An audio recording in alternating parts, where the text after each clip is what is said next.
From the heart of the jungle comes a savage cry of victory. This is Tarzan, Lord of the Jungle.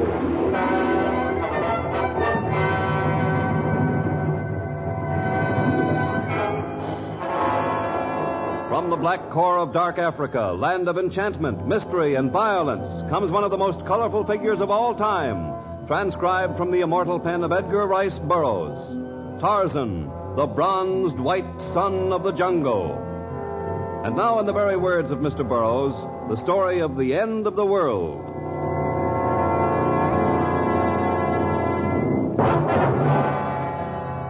The equatorial sun was strong. Yet, as it filtered down through the heavy foliage of the jungle, it was not uncomfortably hot. All was well with the world, and Tarzan was happy. At his side was Torgo, the small native boy of whom he was so fond, and it had been arranged for Torgo to spend the next moon with his tall, white friend. Yes, it was a good life. Tarzan smiled down at Torgo. You are a day's march away from Mama Nagama already, Torgo. Are you sure you will not be lonesome? Torgo not a Delo. Grown man now. Of course. Only even grown men sometimes miss their home when they're away. Torgo not miss home. We'll be too busy hunting elephants and panthers and wild boars. Well, we will have to hunt for food, and you will have a chance to practice your skill with your bow and arrow. But, Torgo, you must remember this time that animals are to be killed only for food or in self-protection. Torgo remember? While Tarzan away, Torgo protect tribe against Bolgani the gorilla and Numa the lion. Torgo very brave and strong. Well, of course you are. But Tarzan is tired, so if Torgo doesn't mind, we will have a short rest now. Well, if Tarzan tired... Oh, no, I wouldn't sit there, Torgo. You're about to sit on Kota, the tortoise. Where? Kota? Is Kota dangerous? Tarzan... Oh, no. Kota will not harm you. He has heard of Torgo's reputation for strength and bravery, and even now he runs from you. Not move very fast. Well, it's running for him. No, he won't hurt you, Torgo, but I think that moss-covered log would make a better seat. Taking a rest wasn't a bad idea. Tarzan, you look funny. What is wrong? I thought I heard... Yes, it is. The cry of Tantor, the elephant. He is angry. Tantor angry? This is strange. I catch the scent of the Tarmangani, too. And yet an elephant seldom attacks a man. I must hurry to that spot. Someone is in grave trouble. Don't leave Torgo. Of course I won't. Jump on my back and hold your arms around my neck as tightly as you can. And remember, we must both be brave, whatever happens.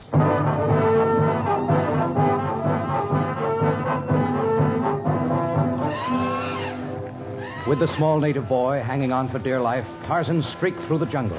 When obstacles loomed in his path, he grasped a hanging vine and hurtled over them. Now the scent of the elephant and of Tarmangani were close. Breaking into a small clearing, Tarzan could see the man kneeling upon the ground, his hands folded in prayer. And rushing toward the helpless target was Tantor, gone mad.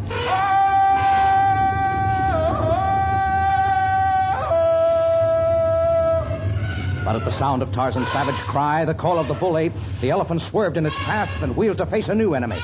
Now it charged straight at Tarzan and Torgo. But just as it was about to strike, Tarzan grasped an overhanging vine and swung out of the path of the rampaging animal. The Tarmangani is Mr. Martin, the missionary. Thank thee, Father, for sending Tarzan to save me. My prayers were answered, and I may yet be of service. Mr. Martin, take care of the boy. I must capture the rogue elephant before he kills anybody. Oh, no, let the animal go. What? You, a man of the cloth, and yet you tell me to let a rogue elephant run free to murder all in his path? There is a far greater threat to life on the rampage. I have traveled many days to find you, Tarzan. Only you can save the people of the jungle from this new threat. My instincts tell me to follow that elephant. To kill him before he kills others. Believe me, the enemy of which I speak is greater. Even now, the talking drums of the jungle spread the message of horror, and soon there will be aught in the jungle save panic.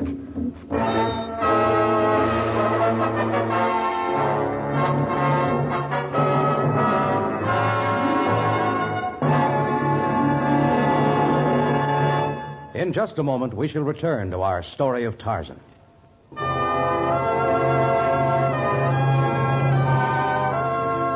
They formed a strange picture, those three in the tiny clearing of the jungle. A small native boy with round, wondering eyes. By his side, Tarzan, bronzed and powerful. And before them, the slender, aesthetic-looking missionary, the Reverend Thaddeus Martin. As you know, Tarzan, I've devoted my life to missionary work. The last 8 years among the people of the Negalia tribe. You have done much good work, Mr. Martin. But you've not told me of the danger that you say threatens the whole jungle. Well, have patience just a moment, Tarzan. I'm getting to that. Oh, I'm sorry. Torgo's sorry, too. What have you done to be sorry for, Torgo? Torgo did nothing, but if Tarzan's sorry, Torgo's sorry. All right. Now we're both sorry, huh? We will both be patient while Mr. Martin tells us his story. Well, as I was saying, I've spent 8 years among the Negalias. To all outward appearances, they had become good Christians in their way. But a few weeks ago, they came to me with the fantastic story that we're soon to witness the end of the world. The end of the world? They've deserted my small church, and they've returned to their pagan gods. Each night, the jungle throbs with their frenzied drums and their maniacal dances. Negalias hold dances? A kind you will never see, I hope. It's spreading, Tarzan. Their talking drums have broadcast the fear to other tribes. And by the time the full moon has come, my work of 8 years will be wiped out, and my people will return to complete savagery. But what can I do? Well, perhaps you can find out what and who is behind all of this. It's not the witch doctors, nor the snake men, nor the porcupine men. That much I know. But who else could originate such an idea? The end of the world? Oh, I don't know. I've questioned everyone in the tribe. They are too frightened to tell me anything. Mr. Martin, I will come with you. I will see what I can find out. But first I must return Torgo to his people. The delay of a few days might mean the end of the world in a different sense, for violence may break out at any moment. If the end of the world comes, Tarzan, it not matter whether Torgo home in land of Punyas or in land of Negalias. Every minute counts. Well, if this panic is spreading as rapidly as you say, Torgo will be no safer at home than with me. If you are ready, Mr. Martin, we will start for the land of the Negalias. All that day, Tarzan and Torgo and the Reverend Martin marched through the jungle. Several times, Tarzan caught the scent of the rogue elephant, but there were more important things at hand. That night, they rested briefly, and by noon of the next day, they approached the kraal of the Negalias. To all appearances, it was indeed the village of a people awaiting death. In the shamba, weeds choked out the young corn. Rodents overran the narrow paths between the cone-shaped huts, and the huts themselves were those of a people too sick in mind or body to care for their homes or their children. This is the sight that meets the eye by day, Tarzan. At night, there is abandon. You still have a room for sleeping attached to your small church? Yes, of course. It's but a short walk from the village. Well, if you will take Torgo there, I prefer to talk to the people alone. Torgo would not want to leave Tarzan. I may need your help later, Torgo. It would be better if you were well rested. All right, then. Come, Torgo. Peace go with you, Tarzan. Peace with you, Tarzan.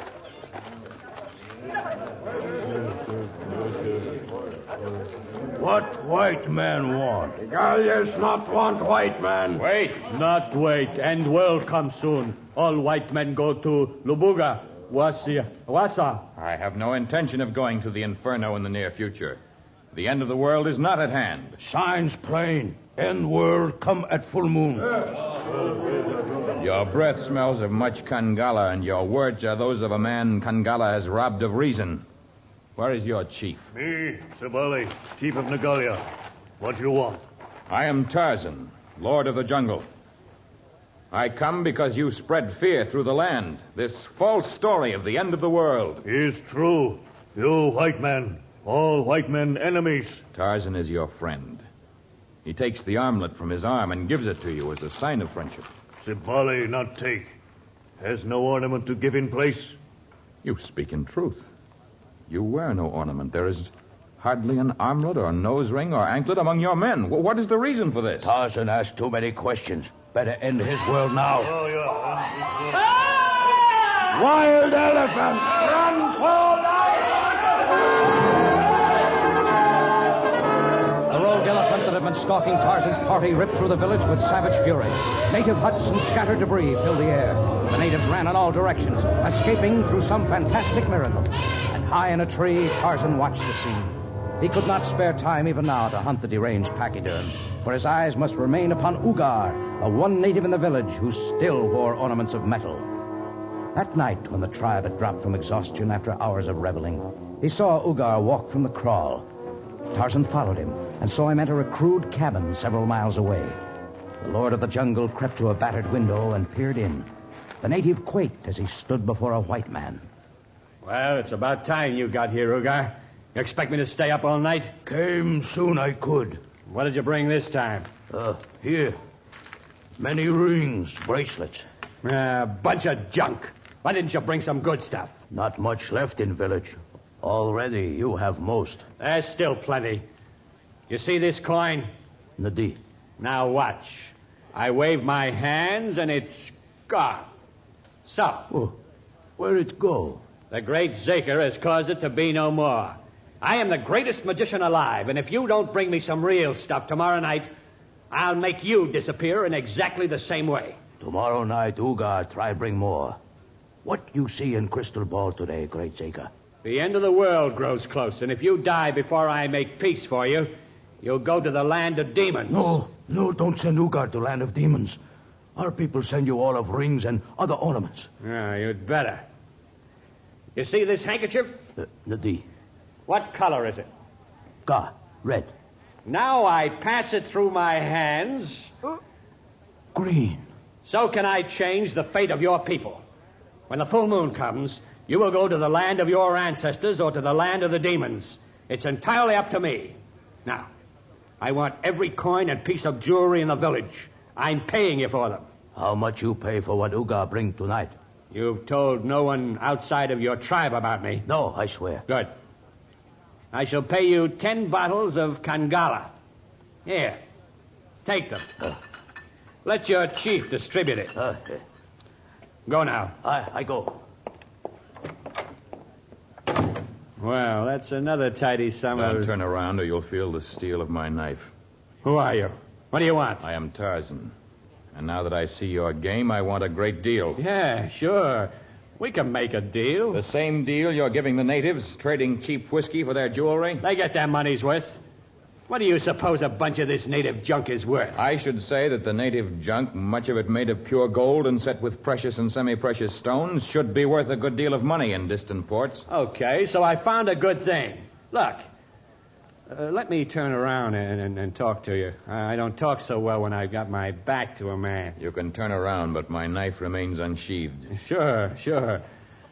Well, so you're Tarzan. Heard a lot about you. You will hear more unless you go to the native village with me and admit that your stories of the end of the world are nothing more than part of your magician's act. Oh, you're wrong. My prediction is true. I saw it in my crystal ball. I don't know where your crystal ball came from, but I know the amateurish tricks you showed the simple native tonight can be bought in any bazaar in the country for a few coppers. You speak hastily. I speak with knowledge. Such tricks are advertised in magazines in many countries and can be ordered by mail. Well, a few of them, perhaps. But I also have many important feats of magic. Let me show you this one here. Stay at arm's length from me. Sure. But observe, my friend Tarzan, a great feat of magic, a mystical accomplishment of legerdemain. You see this glass of water? Yes, I see it. I pour into it this small amount of white powder. So. And now the water is red. I suppose you're going to tell me that you have turned water into wine. I think that's the usual speech that goes with that trick. Oh, that's not the end of the trick. Watch carefully. Keep your eyes on the glass. See? Now I take the glass in my hand and I... Oh, my eyes! My eyes, I've been blinded. You see, Tarzan, you were wrong all along. I have some fine tricks. And you were wrong, too, about my prediction of the end of the world. It will come soon. For you.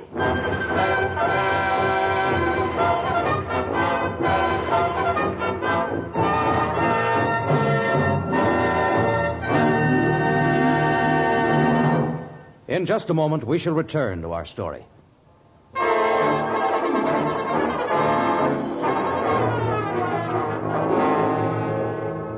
In the small shack of Zaker the Great, Tarzan sat on the edge of a soiled cot, his head hanging and held between his great hands. His legs were shackled to a thick iron ring in the wall. But this did not bother him nearly so much as the horror of blindness. The loss of one's eyesight is a tragedy to anyone, but it seemed an even more overwhelming catastrophe to one whose life was spent in the wilds of the jungle. For once, Tarzan was beaten. You want something to eat or not? No. No, nothing to eat. You really ought to, you know. I fixed a mighty tasty dinner. A bit late for dining, perhaps, but I've had a lot of things to get ready for tonight. This is the night of the full moon? Oh, yes. There's a nice full moon. Too bad you can't see it. Say, this is good. Sure you don't want anything to eat or drink? Got a couple of full bottles here yet. I want nothing. Seeing this is your last night on Earth, you're sort of upsetting a tradition. A condemned man's supposed to eat a hearty meal. Well, if you've condemned me, why don't you go ahead and kill me? Why are you dragging out the torture? Oh, I've got a little plan for you. You're going to help me get rich.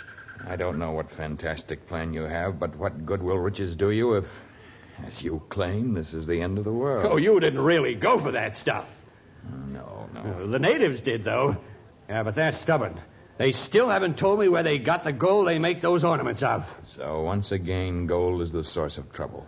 You should see some of the nuggets they've used to make necklaces. A few hours in the place where they get them, and I'll be fixed for life. By the morning, the natives will know that you have told them nothing but lies, for the world will still be here. But I won't. By the time the storm is abated, I'll be well on my way to Mombasa. The storm? I hear no storm. Zaker the Great, in addition to his magic, is also a student of science. Between my almanac and my barometer, I've made out that tonight there will be a great equatorial storm. But what has that to I've do... built for this for weeks now. The Nagalias expect the end of the world. When the storm breaks, they'll be sure it's come. Then I will enter their village with proof that I, Zaker the Great, am powerful over all. Then they will tell me where the mine is. They will do anything I command. And the proof you speak of? I will be leading the Lord of the Jungle on a chain. And they will find that the man no one else has been able to conquer has been transformed by Zaker the Great into a weak, crawling, blind creature.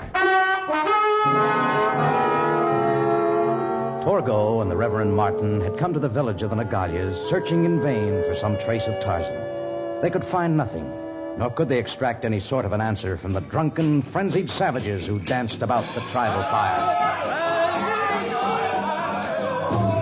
It's no use, Torgo. They won't listen to us.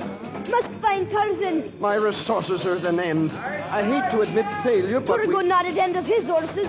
Torgo has strong teeth. Torgo, what are you doing? Oh, you devil boy. What he do? He bite Ugar's leg. Now tell Torgo where Tarzan gone. Ugar not know. Tie up small devil boy. Take boy, gag and title stake in center council ring. You're not tying the boy up, Sibali. Take boy away. Sibali, surely you have not forgotten all of the teachings of our Lord? Not Lord of Nagalias. He not stop end of world. There will be no end of this world tonight. The full moon has come, and still there is... Is end of world. Like Zaker the Great say, end of world here. Let me get to the boy. Stop. Leave boy alone. You not good. Tell us many lies. I'm going to get that boy if it's the last thing I... Oh. Me pick up missionary, drag him to Hima. Let missionary stay on ground where he is. Look, Zaker the Great come. Brings prisoner. Is Tarzan.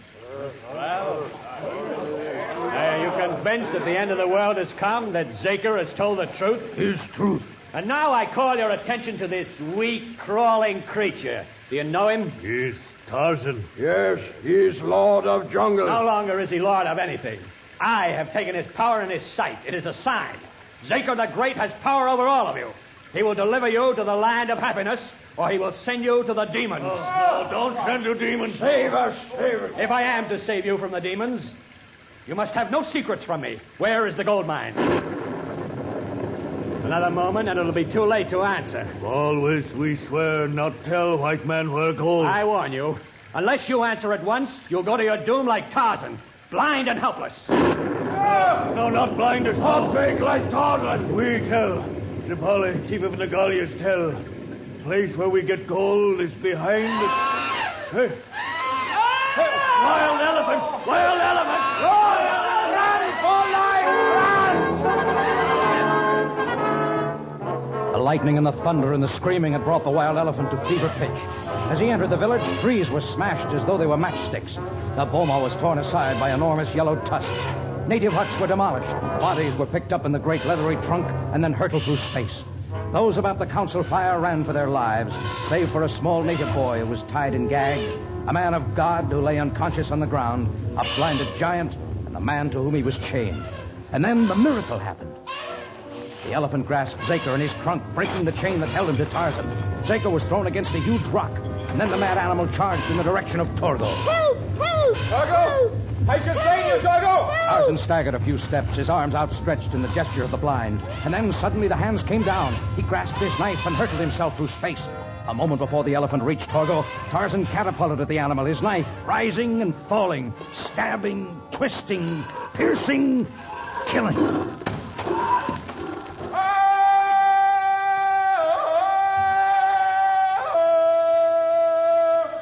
Torgo, you are all right? Yes, got gag out of mouth just in time. We must see if Mr. Martin is... Oh, there he is, on the ground. Mr. Martin. Reverend Martin. Wake up! Wake up! Torgo, dampen this cloth in the small stream right there. Hurry! Surely heaven has protected you, Mr. Martin. I see the Prince of Tantor's hooves not an inch from your head. Here, Tarzan, is my cloth. Something. Maybe this will do some good. Mr. Martin, tell me that you're all right. Tarzan? Yes. Yes, it is Tarzan. Tarzan, who must tell you the story of a miracle.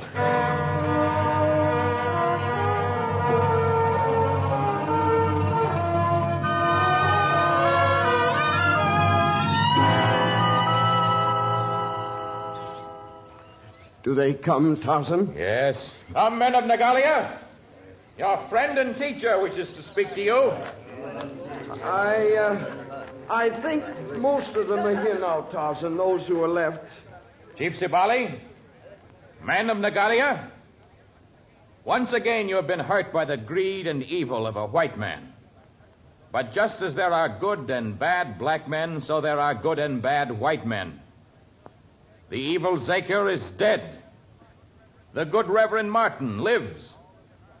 Tarzan, who is a friend to all in the jungle, begs you to hear him. Speak, missionary. Brothers, for a little while you were misled by a man who showed you tricks, man-made miracles. This morning, as the sun shines down on us, we realize that miracles cannot be made by man. In the darkness and the rain, some strange things happened here. A small boy who was bound found great strength and managed to tear a gag from his mouth. A deranged animal ran wild, and yet his footsteps were guided so that I might be spared to help you. And a man who was blind was permitted to see again because he was needed. Perhaps men of science might explain this phenomenon. They would use words that I understand no better than you. Words like adrenaline and shock and stimuli. But I think all of us have a much more simple explanation. Reverend Martin, some your words we not understand. But what you mean, we understand much. I do not think you ever really believed the world was to end, for if you had, there would have been no need to run from the elephant. Now we believe only what Mr. Martin teach us many years. If you believe, join me in the prayer I have taught you. Our Father, which art in heaven, hallowed be thy name. Thy kingdom come, thy will be done in earth as it is in heaven. Give us this day our daily bread. Forgive us our debts, as we forgive our debtors. And lead us not into temptation, but deliver us from evil. For thine is the kingdom, and the power, and the glory forever. Amen.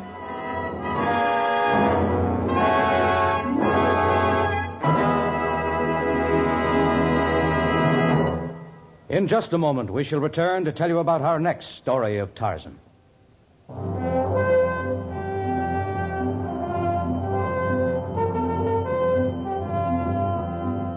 The girl had sung in a low, vibrant voice.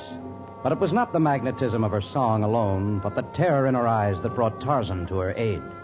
With enemies in constant pursuit, ever threatening to still the lovely voice forever and to kill Tarzan for his interference, he manages to delay her inevitable fate as he guides her across a continent in our next story. Tarzan, a transcribed creation of the famous Edgar Rice Burroughs, is produced by Walter White, Jr., prepared for radio by Bud Lesser, with original music by Albert Glasser. This is a Commodore production.